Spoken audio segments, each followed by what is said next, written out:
Cybersecurity journalism is a lot like the movies. You need a great villain to get the audience's attention.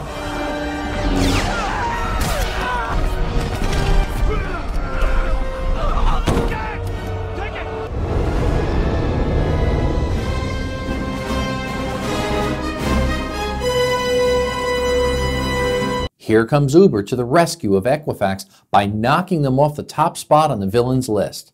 I'm Scott Schober, and this is your 2-minute cybersecurity briefing.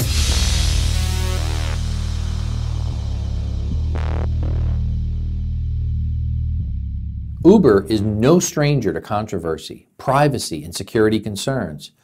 You want a story about unauthorized user tracking? You want a story about covering up customer safety issues? You want a story about sexual harassment at the highest corporate level? Uber has all of these and more. But up till now, customers didn't feel their data was at risk for the entire world to see. Bloomberg revealed a ransom payout from Uber to keep hackers silent.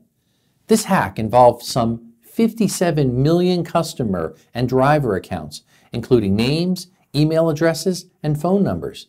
In addition, 600,000 Uber driver licenses were also compromised.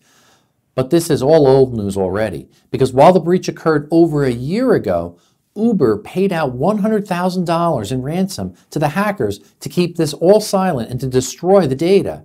Uber's deception went even further to disguise the payout as a bug bounty. Obviously, the hackers held up their end of the deal when it came to the silence. But how do we know that they didn't simply keep the compromised data for a future sell-off, or that they'll go back to Uber and ask for more ransom? Apparently, the hackers signed an NDA in exchange for the money, and Uber trusts these criminals are not to expose this data in the future. But who trusts Uber? This serious lack of judgment and poor security practices reveals Uber as a company caring more about their future IPO than their drivers or their customers' private data.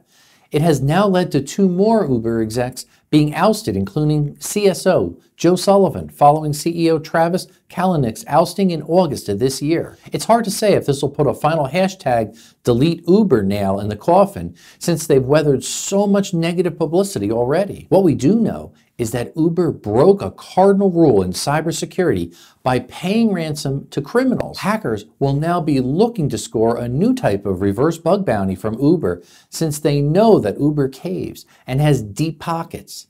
This sets a dangerous precedent not only for other tech companies, but for all customers of these companies. I never advise anyone to pay ransom on compromised data unless there are lives on the line. Breach and ransom victims must always remember that there are no fast fixes and that they have gone down into an unwilling business arrangement with criminals. In this case, the only advice I can offer is to choose your ride-sharing or any other service carefully. Be sure that the service not only aligns with your values, but also that the service has your safety and security atop of their list of priorities. Stay safe.